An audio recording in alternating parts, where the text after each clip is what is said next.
ये है शहर बेंगलुरु, कर्नाटक की राजधानी, देश का आईटी हब, एक खूबसूरत जिंदा दिल महानगर। बेंगलुरु अपने दामन में बेपनाह हरियाली को समेटे हुए है।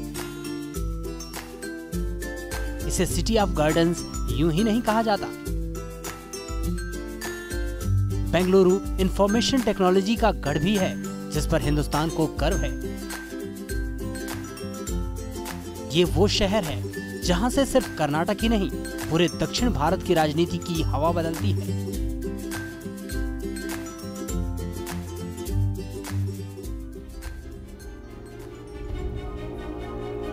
कर्नाटक की राजधानी बेंगलुरु में इन दिनों चुनावी हलचल तेज है। सत्तारूढ़ कांग्रेस और विपक्षी बीजेपी के बीच संग्राम छिड़ा है। बीजेपी दक्षिण में फिर से कमल खिलाने के लिए पुरजोर कोशिश कर रही है। वहीं कांग्रेस भी अपने किले को बचाने के लिए कोई कोर कसर नहीं छोड़ रही। और इस राजनीतिक महाभारत का कुरुक्षेत्र है बेंगलुरु। कर्नाटक विधानसभा चुनाव, और अगर आप बेंगलुरु में हैं, दरअसल 1950 के आसपास की बनी ये इमारत बेंगलुरु की वो प्रतिष्ठा और सम्मान को प्रदर्शित करती है जो आज कर्नाटका गौरव और सम्मान के साथ जोड़कर देखी जाती है। इस इमारत की खूबियां अपने आप में बहुत सारी हैं, लेकिन यह कहना अपने आप में गलत नहीं होगा कि दरअसल यही इमारत है जो आज बेंगलुरु की अपने आप में पहचान है। पूरे कर्नाटक के समर में देश की राजनीति के दिग्गज हुंकार भर रहे हैं। पार्टी ने की है। चुनाव में जीत का समीकरण साधने के लिए एक से बढ़कर एक दांव आजमाए जा रहे हैं। वार और पलटवार हो रहे हैं। बर्दाश्त नहीं कर सकता। ऊंच नीच का भेद कराओ, भाषा के नाम पर झगड़े कराओ, स्पृश्य अस्पृश्य के झगड़े कराओ, पूरे कर्नाटक को बांटने की साजिश आज कांग्रेस पार्टी ने की है। मोदी जी का 4 साल से एक ही काम है कि कांग्रेस ने जो भी अच्छा काम किया उसे खत्म करना है। मोदी जी पर कांग्रेस मुक्त भारत का जुनून है। उन्हें कांग्रेस मुक्त भारत का भूत लगा है। कांग्रेस मुक्त भारत तो छोड़िए, वे अपने सामने किसी को बर्दाश्त नहीं कर सकता। इस चुनावी मौसम में कैसी है बेंगलुरु की फिजा, क्या है बेंगलुरु के दिल में, ये सब हम आपको बताएंगे। लेकिन उससे पहले जरा आपको फ्लैशबैक में लिए चलते हैं और शहर के इतिहास में झांकते हैं। बेंगलुरु की अगर आप बात करें तो ये शहर अपने आप में बहुत कुछ कहता है। बहुतों के लिए ये शहर एक आईटी हब बन चुका है। बहुतों के लिए एक शांत जगह है जहाँ पर कभी झील और बाग बहुत हुआ करते थे, शांतिपूर्ण जीवन था और लोग यहाँ रिटायर किया करते थे। बहुत सारे लोग यहाँ के पर्यावरण, मौसम और खुशनुमा ज़िंदगी के लिए आकर्षित होकर यहाँ रहा करते थे। लेकिन इस शहर के शुरुआत को लेकर एक बड़ी अजब सी कहानी है, और कहानी ये है कि एक बार यहाँ पर एक राजा को अपने खरगोश को उन्होंने देखा कि उनके कुत्ते के सामने एक खरगोश खड़ा हो गया था। आप सोच सकते हैं, एक कुत्ते के सामने एक खरगोश उठकर खड़ा हो जाए, वो इस जगह की पहचान बनी। क्योंकि कैसे कोई व्यक्ति या कोई पशु अपने आप में इतना ताकतवर हो सकता है कि अपने से कहीं ज़्यादा ताकतवर व्यक्ति के सामने खड़ा हो जाए।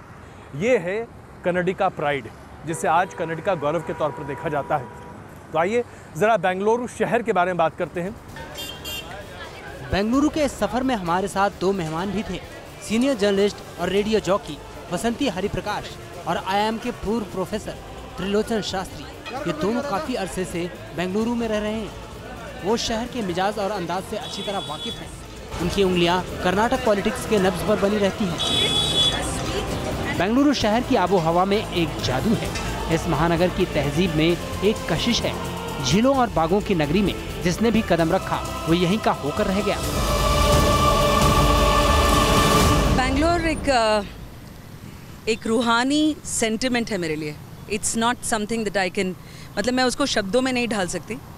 और मुझे लगता है कि जो बेंगलोर में आता है एक बार, खैर एक तो ये मौसम की वजह से रुक भी जाता है, और लोगों का जो अडेप्टिंग कल्चर है उस वजह से भी लोग इसको बहुत करीबी मानते हैं। पिछले कुछ दशकों में बेंगलुरु में इंफॉर्मेशन टेक्नोलॉजी इंडस्ट्री फली फूली आबादी का विस्तार हुआ, देश के कोने कोने से IT प्रोफेशनल बेंगलुरु पहुंचने लगे और इस तरह ये एक मिनी इंडिया बन गया। बट नया बेंगलुरु आ गया है, उसमें पूरे देश के लोग यहाँ आ गए हैं। हिंदी भाषी, बंगाली, मराठी, गुजराती, तमिल, तेलुगु, पूरा समागम है ये। बिल्कुल, यहाँ पे इतनी भाषाएं लोग बोलते हैं कि आप हैरान हो जाएंगे। कर्नाटक विधानसभा चुनाव में कौन से मुद्दे इस बार अहम हैं? जनता अपने नेताओं से किस तरह की उम्मीदें लगाए बैठी है? हमने ये भी समझने की कोशिश की। यहाँ पे पहली बार हम देख रहे हैं कि जो चुनाव है जी किसी क्या बोलते हैं कि धर्म के ऊपर नहीं लड़ा जा रहा है जी, मगर ये रणनीति के ऊपर हो रहा है। गठबंधन और रणनीति की है और पैसों का है। इस बार कर्नाटक चुनाव में कन्नड़ स्वाभिमान का मुद्दा अहम होकर उभरा है। कर्नाटिका यानी कन्नड़ भाषा बोलने वाले लोगों के सरोकारों की बात जोर शोर से की जा रही है, लेकिन सवाल है कि कन्नड़ अस्मिता का प्रश्न इतना अहम क्यों बन गया है? नौकरी चाहिए। अभी वहाँ की महिलाएं बोल रहे हैं ये बियर बेड़ा नीरू बेकू, मतलब हमें बियर नहीं चाहिए, हमको पानी चाहिए। बिल्कुल। और लोग कह रहे हैं कि जाति नहीं जॉब चाहिए जी, मगर अभी राजनीतिक माहौल कुछ अलग ही चल रहा है हमारे देश में। कर्नाटक विधानसभा चुनाव में तमाम राजनीतिक पार्टियां स्थानीय कन्नड़ लोगों की भावनाओं को मनाने की कोशिश में जुटी है। चाहे बीजेपी हो या कांग्रेस, दोनों की नजर इस वोट बैंक पर है।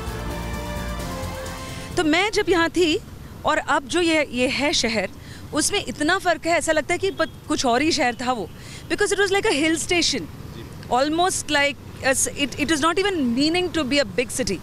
लेकिन यहाँ पर काफ़ी चर्न हुआ है, जिस तरह से लोग समझते हैं कि ये आउटसाइडर्स आ गए हैं, जो नॉर्थ के लोग हैं, क्योंकि जो ये IT बढ़ा, जैसे IT सिटी बना है, तो जैसे लोग समझते हैं कि अच्छा ये कौन है जो आए और हमारे लैंड्स लेके चले गए। आज जो एवरेज बेंगलोरियन है वो अपने लिए एक मकान नहीं ले पाता।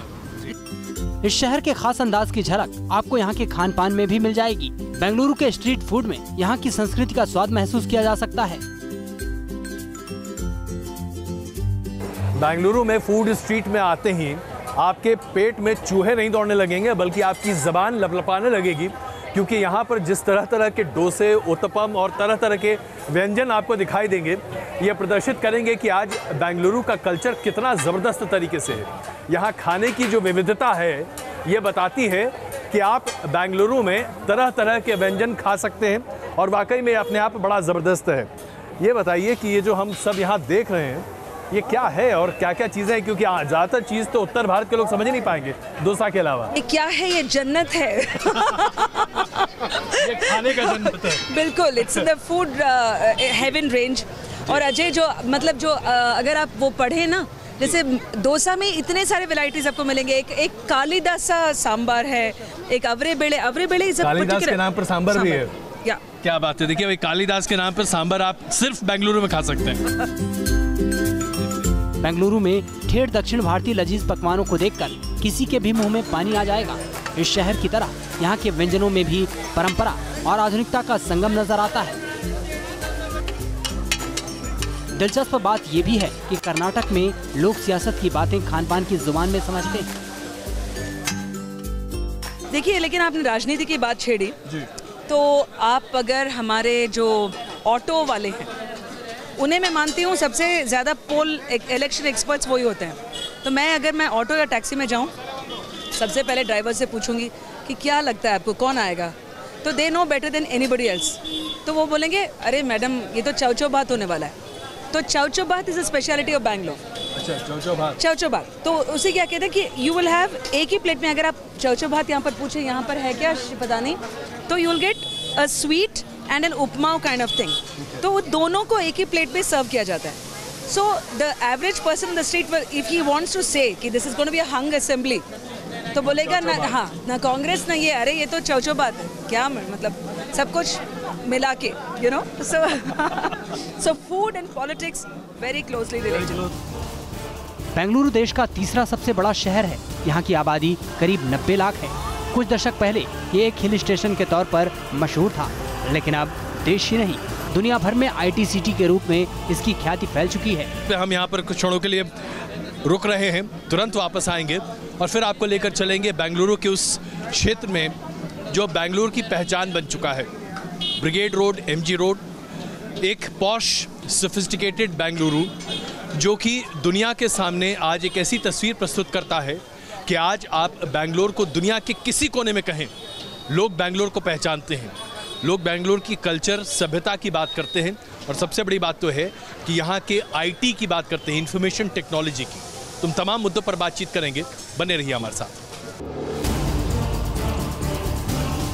बेंगलुरु की पहचान सिर्फ आईटी इंडस्ट्री से नहीं है, यहाँ हर कदम पर आपको कन्नड़ इतिहास और परंपरा के निशान नजर आएंगे। आज की राजनीति से थोड़ा कोरिलेट करने की कोशिश करें, जो मसालेदार स्वाद इसमें निकल कर आ रहा है, क्या ये स्वाद आज कर्नाटक की जनता को भी राजनीति में मिल रहा है, अपने नेताओं से मिल रहा है, या निराशा ज़्यादा होती है उस पर? नहीं, मसाले का चुनाव तो हो रहा है, मगर मसाले से लोगों का भला होगा कि नहीं, ये तो हम नहीं कह सकते, क्योंकि मसाला तो बहुत है चुनाव में। ये जात, वो जात, पैसा, काला धन, सफ़ेद धन और अलग अलग मुद्दे। मगर असली सवाल ये है कि इसके बाद जो भी आके जीते वो करेगा क्या और लोगों का भला हुआ कि नहीं, उसके बारे में भी हमें गौर करना चाहिए। अच्छा, मगर ये तो अच्छा है, ये अच्छा है ना। हाँ, हम लोग इसकी बातें छोड़ सकते हैं अभी थोड़ी देर के लिए, राजनीति को अलग छोड़ दें। बेंगलुरु सिर्फ एक शहर नहीं है, एक पैगाम है। ये संदेश है दोस्ती का, प्यार का, सहनशीलता का और भाईचारे का।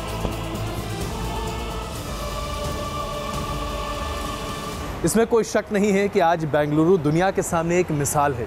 मिसाल इसलिए क्योंकि आज बेंगलुरु उन तमाम हिंदुस्तानियों को एक मौका दे रहा है जो अंतर्राष्ट्रीय स्तर पर अपनी छवि न सिर्फ निखार रहे हैं, बल्कि ये कहते हैं कि सारे जहां से अच्छा हिंदुस्तान हमारा। तमाम कैमरामैन टीम के साथ मैं अजय कुमार, न्यूज़ नेशन के लिए बेंगलुरु से।